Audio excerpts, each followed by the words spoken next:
माधव आनंद जी, सीधे आपके पास आते हुए, ये जो तुष्टिकरण को खत्म करके तृप्तिकरण की पॉलिटिक्स की जा रही है बीजेपी की ओर से, आपको लग रहा है कि इसके जरिए मिलेंगे वोट? माधव आनंद जी। चित्रा जी, मैंने सभी सारे प्रवक्ताओं की बात को सुना और मैं यही कहना चाहता हूँ, देखिए कोई भी राजनीतिक दल, सभी राजनीतिक दलों का ये दायित्व बनता है कि समाज के सभी वर्गों के लिए सोचे, उनके पार्टी में समाज के सभी वर्गों को प्रतिनिधित्व मिले। आदरणीय नीतीश कुमार जी हमके सर्वे सर्वा नेता है, सबसे बड़े नेता है, देखिए समाज के सभी वर्गों के लिए सोचने का काम कर रहे हैं। अगर बीजेपी को भी ये लगा या बीजेपी पे जो आरोप लगता आ रहा है, जो कुछ विपक्षी पार्टियां लगाती है कि सिर्फ एक वर्ग की बात करता है, और कहीं न कहीं बीजेपी को भी एहसास हुआ, तो मुझे लगता है ये अच्छी पहल है। अगर वो अल्पसंख्यकों की बात करते हैं, इसमें यात्रा के माध्यम से जो सरकारी योजनाएं चलाई जा रही है अल्पसंख्यक समुदाय के लिए, उनके बीच जाना चाहते हैं, तो उसमें बुराई क्या है? ये सभी वर्गों का, सभी पॉलिटिकल पार्टी का कर्तव्य बनता है। प्रधानमंत्री तो सिर्फ एक पार्टी के अब तक नहीं कर रही थी बीजेपी, प्रधानमंत्री है। आपकी बातों से लग रहा है आप कहना चाह रहे हैं अब तक नहीं कर रही थी बीजेपी, अब उसको याद आ गई है। देखिए, समाज मुस्लिम वोट बैंक की बीजेपी पे तो आरोप लगता रहा है कि समाज के एक वर्ग का जो है तो बात करते हैं और अल्पसंख्यकों की बात नहीं करते हैं। ऐसा मैं नहीं कर रहा हूँ, तमाम जैसे जितनी विपक्षी पार्टियां हैं सब आरोप लगाते रहे, और सही बात है कि सभी राजनीतिक दलों का एक कर्तव्य बनता है कि आपको क्या लगता है वर्गों की बात करे। देश के एक एक वर्ग, विपक्षी दल क्या आरोप लगाते हैं वो उतना मैटर नहीं करता, आप सहयोगी के नाते आपको क्या लगता है, करती है बीजेपी ऐसा? देखिए, हम लोग तो एनडीए के साथ हैं, हम लोग तो ऐसा नहीं कर सकते कि सरकार जो है अल्पसंख्यक समुदाय के लिए काम नहीं कर रही है। बहुत सारे योजनाएं अल्पसंख्यक समुदाय के लिए केंद्र सरकार ने लाई है, जो अच्छी पहल है। अब इसमें यात्रा के माध्यम से हर पॉलिटिकल पार्टी अपना विस्तार करती है, अपने कार्यकर्ताओं का रुतबा बढ़ाने का काम करती है। अगर वो अल्पसंख्यक समुदाय के बीच में जाना चाहती है तो इसमें एक अच्छी पहल है, मैं इसका स्वागत करना चाहता हूँ। उसमें क्या बुराई है? और जो उन पे आरोप लगता आ रहा है, उस आरोप को वो धोना चाहते हैं कि नहीं भाई, मैं दरअसल इसके पीछे जेडीयू का भी डर है बिहार को लेकर कि बीजेपी के साथ गठबंधन में कई बार क्या होता है कि मुस्लिम वोट बैंक छटक कर दूसरी तरफ चला जाता है। तो अब बीजेपी अगर इधर भी अपनी घुसपैठ करने में कामयाब हो जाएगी तो उसका फायदा आप लोगों को भी मिलेगा थोड़ा बहुत।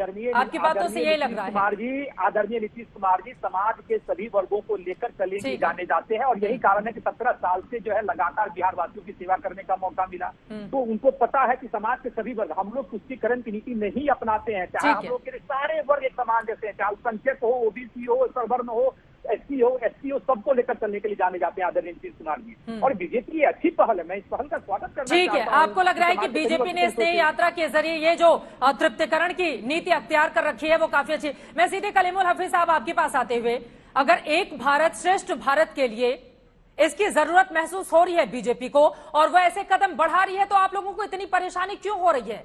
आपने कहा वो उत्तर भारत से दक्षिण में पैर पसारना चाहते हैं। अरे आपने भी तो हैदराबाद से पहले बिहार में पैर पसारा, फिर बंगाल गए, फिर उत्तर प्रदेश गए, उसके बाद बाकी राज्यों में भी दस्तक दे रहे हैं। नहीं, हमें कोई तो तकलीफ नहीं है। वो काम नहीं कर रहे हैं जो बीजेपी कर रही है। अंतर इतना है कि वो बड़ी पार्टी है, आप छोटी पार्टी है।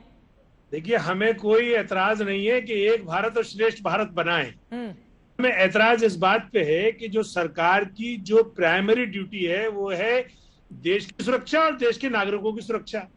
देश तो सुरक्षित नहीं है। आपको पता है कि चीन हमारे यहाँ कितने किलोमीटर अंदर आके बैठा हुआ है, लेकिन चीन का नाम लेने से हमारे प्रधानमंत्री डरते हैं। लेकिन जो देश के नागरिक हैं वो अपनी कितनी आरक्षित, मतलब कितना सुरक्षा का उनमें भाव है, ये आप अल्पसंख्यकों से पूछ सकते हैं, खासतौर से मुसलमानों से, कि न्यायमूर्ति को आके इंटरवीन करना पड़ता है। और वो कहता है कि न्यायमूर्ति साहब कहते हैं कि आप इनको, एक अकेली महिला जिसने इतना बड़ा बवाल खड़ा कर दिया, उसके खिलाफ देश की जो राजधानी की पुलिस है वो रेड कारपेट बिछा रही है, वो अभी तक अरेस्ट नहीं हुई है।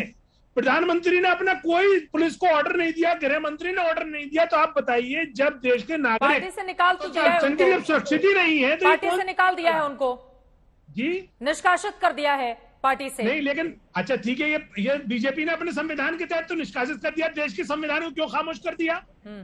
देश के संविधान को लागू करने की जिम्मेदारी है कि संविधान इन्होंने क्यों खामोश कर रखा है? संविधान का गला घोटने के लिए इन्हें सरकार में नहीं दिया था। ठीक है, चलिए इसका मैं जवाब दे दूंगी, ले लूंगी, लेकिन उसके पहले जरा 3 अलग अलग तस्वीरें दिखा देते हैं जो तेलंगाना से सामने आई हैं और उसको लेकर बहुत सारे सवाल खड़े हो रहे हैं। देखिए, बीते 2 बार से अगर हम देखें 2014 और 2019, दोनों ही बार बीजेपी ने उत्तर भारत में शानदार प्रदर्शन किया, लेकिन अब आगे के लिए 2024 के लिए दक्षिण भारत में वो अपने पांव पसारना चाहती है। इसी वजह से लाखों का जनसैलाब उमड़ा हुआ था प्रधानमंत्री नरेंद्र मोदी की इस रैली में। जिस तरह की तस्वीरें आप देख रहे हैं, बीजेपी नेता इसको लेकर काफी ज्यादा गदगद, उत्साहित भी नजर आए। लेकिन पोस्टर से कई सवाल यहां पर टीआरएस की ओर से पूछे गए हैं सीधे प्रधानमंत्री नरेंद्र मोदी और भारतीय जनता पार्टी से।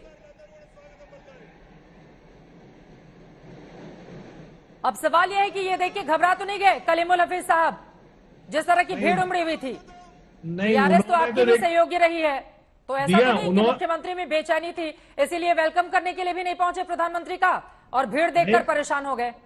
मुख्यमंत्री ने तो बाकायदा पोस्टर में आप देख रहे होंगे कि व्हाट्सएप यूनिवर्सिटी को उन्होंने वेलकम करते हुए बाकायदा नकली डकैत दिखाए, और वहां पूरे हैदराबाद में ये बात बड़ी वायरल हुई कि नकली डकैत कह रहे हैं कि हम तो बैंक लूटते हैं और ये तो देश लूट लेंगे। जाहिर बात है कि जो देश की आर्थिक व्यवस्था का जो बुरा हाल किया है भाजपा ने, ये भीड़ कहां से आई थी? देश के इतिहास में कभी नहीं हुआ। ये भीड़ कहां से आई थी? ये भीड़ तो वही थी ना जो कांग्रेस जो मृतप्राय हो गई है, उसकी जो बचा हुआ वैक्यूम है, जो उसकी जो बची हुई जो जमीन थी, वो बीजेपी ने इकट्ठी की है। बीजेपी इसको देख के खुश है, लेकिन मैं बता दूं ये ऑप्टिमम लिमिट है, अब इससे ऊपर नहीं जाएगी, बीजेपी इससे नीचे जाएगी, क्योंकि दक्षिण का जो जनता का जो काउंट कर लिया है, जब इससे ऊपर नहीं जाना है बीजेपी को वहां। वो सांप्रदायिक नहीं है, वो इनका जो सांप्रदायिक रंग है उसमें रंग में नहीं रंगेगी। वो भारतीय है और वो जानती है कि जिस तरीके से उन्होंने नॉर्थ इंडिया को बर्बाद किया है, वो लोग साउथ इंडिया को बर्बाद नहीं होने देंगे, और इससे पहले इन्होंने मुंह की खाई थी, अब भी ये मुंह की खाएंगे। भाग्य बदलेगा क्या सुधांशु त्रिवेदी जी? और जब जगह जगह जो इस तरह के नाम होंगे उनको बदलकर देखिए, आप भाग्यनगर अब हैदराबाद को कर देंगे, बाकी जगहों का नाम बदल ही दिया आपने, तो फिर इससे तृप्तिकरण कैसे होगा सुधांशु त्रिवेदी जी?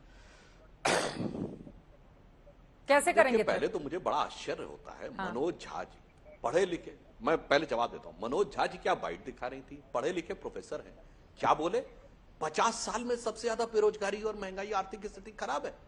मैं सारे दर्शकों से कहता हूं, 2022 में बैठे हैं ना, 50 साल 1972 से होते हैं। 1974 में 26% रेट ऑफ इन्फ्लेशन, प्रचंड बेरोजगारी। 1991 में सोना गिरवी रख दिया गया, लेस देन 1 बिलियन का हो गया हमारा फॉरेन एक्सचेंज रिजर्व, 14.5% का इन्फ्लेशन, प्रचंड बेरोजगारी, कुछ भी बोलने लगते हैं साहब। 80 के दशक में याद करिए भारत की रेट ऑफ ग्रोथ क्या थी? 2%, जिसे हिंदू रेट ऑफ ग्रोथ कहा जाता था। कुछ भी आकर अनाप शनाप विपक्ष लोग बोलने लगते हैं, पढ़े लिखे लोग बोलने लगते हैं 50 साल में सबसे खराब अर्थव्यवस्था। अरे जब सोना गिरवी रखा गया था तब क्या उससे बुरी अर्थव्यवस्था है क्या? आज 1 बिलियन फॉरेन एक्सचेंज नहीं था, 600 बिलियन से ऊपर है, उससे बुरी अर्थव्यवस्था है क्या? खैर, अब मैं जवाब देता हूं, यह पहले इस बात का प्रमाण है कि यथार्थ में कहां खड़े। अब नाम बदलने पे आते हैं, तो मैं विनम्रता से पूछना चाहूंगा कि आजादी के बाद ये Canning road, Joplin road, Dufferin road, Irwin road के नाम बदल के महात्मा गांधी मार्ग, जवाहरलाल नेहरू मार्ग और ये सब मार्ग, तिलक मार्ग काहे रखे थे भाई? चलने देते जैसे चल रहे थे। क्यों? क्योंकि वह गुलामी की मानसिकता के प्रतीक थे। और भारतीय जनता पार्टी नाम बदलने की बात नहीं कह रही है, परावर्तन की बात कर रही है मूल नाम की। जैसे सेंट पीटर्सबर्ग का नाम बदलकर लेनिनग्राड कर दिया गया था 1917 में, 1991-92 में उसे वापस सेंट पीटर्सबर्ग कर दिया गया। तो नाम बदलना नहीं हुआ, नाम बदलना तो था सेंट पीटर्सबर्ग से लेनिनग्राड करना, और वापस सेंट पीटर्सबर्ग करना, नाम वापस करना हुआ। तो उसी प्रकार से अगर हमने फैजाबाद का नाम अयोध्या किया है, जनाब हजारों सालों से वो अयोध्या है। 400 साल पहले कोई विदेशी आक्रांता आके फैजाबाद कह देगा और आपको फैजाबाद अच्छा लगने लगेगा। प्रयाग अनादिकाल से है, अकबर ने अपने टाइम में इलाहाबाद कर दिया तो वो अच्छा। तो हम परावर्तन कर रहे हैं, परिवर्तन तो उन्होंने किया था, और यह परावर्तन राष्ट्रीय स्वाभिमान और राष्ट्र की मुख्य धारा के लिए जरूरी हो रही है। अन्यथा मेरे कांग्रेस के मित्र बता दें, अंग्रेजों के नाम की रोड और स्थानों के नाम क्यों बदले? ठीक है, और इसके अलावा वो गिना भी रहे कि जब सोना गिरवी रखा गया था उस वक्त की क्या स्थिति थी, अगर मौजूदा वक्त को लेकर आप लोग क्वेश्चन कर रहे हैं तो क्या इन्होंने कसम खाई है क्या कि भारत को बेच के मानेंगे? भारत की सारी सरकारी संपत्तियों को बेच रहे हैं। 70 साल में जो बनाया उनको 7 सालों में बेचने का काम भारतीय जनता पार्टी की सरकार ने क्या नहीं किया? और क्या इन्होंने नहीं कहा था हर अकाउंट में 15 से 20 लाख रुपए आ गए क्या? इन्होंने कहा था 1 स्तर के बदले में 10 स्तर लाएंगे, ले आए क्या? इन्होंने कहा था बनारस को क्यूटो बना देंगे, बना दिया क्या? इन्होंने कहा था 35 रुपए में मिलेगा पेट्रोल, मिल गया क्या? आज महंगाई चरम पर नहीं है क्या? क्या सरसों का तेल कभी 200 रुपए के पार सुना आपने? इससे पहले नहीं सुना होगा। डीजल पेट्रोल आजादी के बाद पहली बार 100 के पार हुआ। ये कह रहे हैं कि हमने कुछ किया ही नहीं। और आदरणीय स्मृति ईरानी जी का नाम ले रहे थे ये, वो तो खुद कहा करती थी कि भैया इतना हो गया है सिलेंडर, चूड़ियां भेंट करने की बात करती थी प्रधानमंत्री जी को। तो क्या चूड़ियों की बड़ी सी माला बनाकर भेंट करने की जरूरत नहीं है नरेंद्र मोदी जी को? बिल्कुल है, तो कर दीजिए। तो मैं तो ये कह रही हूँ, नाम बदलने की राजनीति बंद कीजिए, आप अपनी मानसिकता बदलना शुरू कीजिए। जो आपकी मानसिकता है ना नफरतवादी, जो कि आप कहते हैं कि राजस्थान की उसके लिए हम कांग्रेस पार्टी की सरकार जिम्मेदार है, चलिए नैतिक जिम्मेदारी ले ली, हमने मान लिया। मगर क्या गुजरात के गोधरा के लिए जहां हिंदुओं को जला दिया गया, फिर गदर किया गया, फिर कांग्रेस के सांसद को जलाया गया, उसके लिए नरेंद्र मोदी जी तत्कालीन मुख्यमंत्री जिन्होंने राजधर्म का पालन किया, वो जिम्मेदार नहीं है? क्या कमलेश तिवारी की हत्या के लिए योगी आदित्यनाथ जी जिम्मेदार नहीं है? अभी कोर्ट का फैसला है इस पर, साधना भारती, जानकारी है आपको? हाँ, तो नहीं, नैतिक जिम्मेदारी तो है, मुझे पूरी जानकारी है, नैतिक जिम्मेदारी तो है। नहीं है क्या? मुख्यमंत्री नहीं थे आदरणीय नरेंद्र मोदी जी? तो मैं अंतिम में इतना ही कहूंगी उनसे कि ओ नादान भाजपा वालों, तुम अपनी आंखें खोलो, अपने पैरों आप कुलाड़ी नहीं चलाओ, लोकतंत्र अनमोल ना, इसका मोल लगाओ। और जब तक गंगा की धार सिंधु में, ज्वार अग्नि में, जलन सूर्य में तपन तेज है, तब तक ये तुष्टीकरण कर करके राजनीति में वोट हथिया लोगे, ये मत समझो। और गॉडसेवादी विचारधारा से गांधीवादी विचारधारा का कांग्रेस का हाथ झुका लोगे। सुधांशु त्रिवेदी जी, वैसे साधना भारती जी ने जो कविता बोली है ना, ये तो अटल जी की कविता है। हमें प्रसन्नता है इस बात की कि कम से कम अब ये लोग इस बात को, हमारे को कहते हैं गोडसेवादी और हमारे ही नेता की कविता को कोट करते हैं, एक अच्छी बात। अच्छा, दूसरा मैं साधना जी से कहना चाहूंगा, आपने जोशो जुनून में बहुत बोला, पर यथार्थ जाकर एक बार चेक कर लीजिए। आज सिलेंडर 1000 रुपए से ऊपर है। जनवरी 2014 हमारी सरकार आने से जस्ट पहले, मैं दर्शकों से कहता हूं जाके चेक करिए इंटरनेट पे, अभी 1241 रुपए का सिलेंडर था। आज भी, जबकि वैश्विक स्तर पर महंगाई आज उस स्थिति में है कि दुनिया के सारे देशों में महंगाई है। यूरोप में महंगाई है, अमेरिका में 40 साल की सबसे बड़ी महंगाई है, जो कुछ हालात श्रीलंका में है, जो पाकिस्तान में सब देख रहे हैं, इसके बावजूद आज भी गैस का सिलेंडर उस स्थिति में नहीं है जो जनवरी 2041 में था। इसलिए मैं कह रहा हूं, कम से कम आप लोग अपने तथ्यों को जांच लिया करिए और उसके बाद बोला करिए, तो ज्यादा बेहतर रहेगा। अच्छा, रही बात इसकी जो आप अन्य लोगों अन्य बात करते हैं, और मेरी बात का जवाब तो मिला नहीं ना, इसका जवाब मिला। आपने पहले कह दिया था कि कांग्रेस का अंदरूनी मामला है हिंदुओं से नफरत करना, और जो मैंने अभी फैक्ट गिनाए थे कि सोना गिरवी रखा था, उससे ज्यादा हालत खराब है क्या? 1973-74 में 26% रेट ऑफ इन्फ्लेशन था, जब याद करिए मनोज कुमार की फिल्म आई थी कि पाउडर वाले दूध की मलाई मार गई और राशन वाली लाइन की लंबाई मार गई, और बाकी जो बचा था वो महंगाई मार गई। ये उस जमाने में बना हुआ गाना था। मैं सारे दर्शकों से कहता हूं, जाके चेक करिए, आज तो डाटा अवेलेबल है। 50 साल में कब तक रहा है? एक दर्जन बार more than 10% rate of inflation रहा है, और आकर यहां कुछ भी बोलने लगते हैं। रेट ऑफ ग्रोथ 2%, सुनिए, rate of growth 2%, rate of inflation 24%। Rate of growth 2%, rate of inflation 24%, और आज rate of growth 8.5%, rate of inflation 7.5%। इसलिए मैं कह रहा हूं, थोड़ा यथार्थ होकर बात किया करिए। महंगाई है, मैं तो कह रहा हूं वैश्विक महंगाई है। राहुल गांधी जहां जाके भाषण दिए थे, बताइए ब्रिटेन में कितनी है रेट ऑफ इन्फ्लेशन? बताइए साधना जी, बताइए साधना जी, इस समय कितनी है ब्रिटेन में रेट ऑफ इन्फ्लेशन?